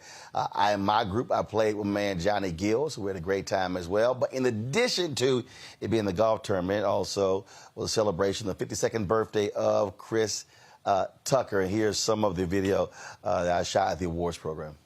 Hey, y'all got this wrong. I am 25.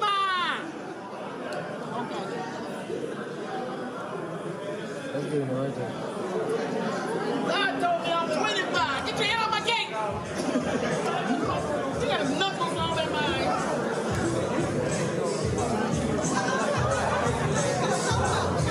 Hey, here we go. All right, cut it off, cut it off.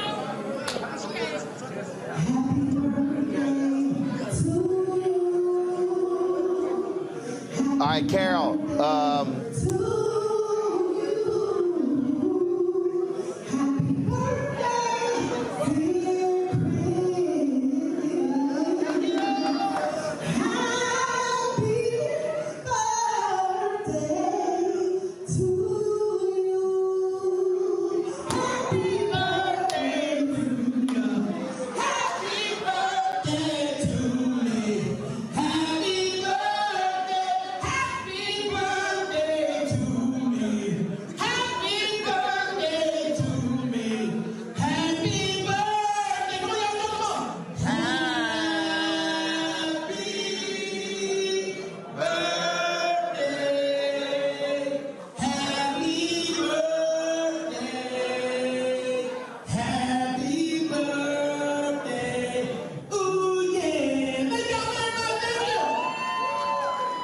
And you're only as young as you think, so I flipped that 52 to 29.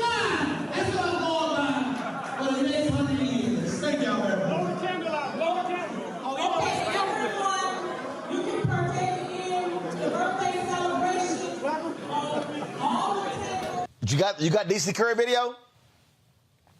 All right, y'all. Okay, y'all. So, first of all, it was great to see so many different people out there. Dominique Wilkins, Warwick Dunn, Kevin Willis, Steve Smith, my goodness, Brian Hunter, the bus, Jerome Bettis was out there, my man. Oh my goodness, y'all! It was just so many folks. Don Lewis from A Different World, Glenn Turman was playing as well. Comedian George Wallace came on out, and of course the crazy man himself, comedian DC Curry. You know I had to sit here and joke with him. Sitting over here like you the goddamn Godfather. Ain't but one of them. Fucking, Ain't but one of them. This is Jermichael Corleone. I'm ready to get it out. You know, it's getting close to my nap time. Wait a minute. You supposed to cross the hand over here because they can kiss the ring. How you hitting them, baby? I ain't going to club in 5 months. I ain't going to club in 5 months, boy. Oh, hell no. But I'm going to be on today, boy. Okay. I feel it, man. Okay. Ain't swung club in 5 months, but gonna come out here in a Golf Academy shirt. You know my team won last year. Huh?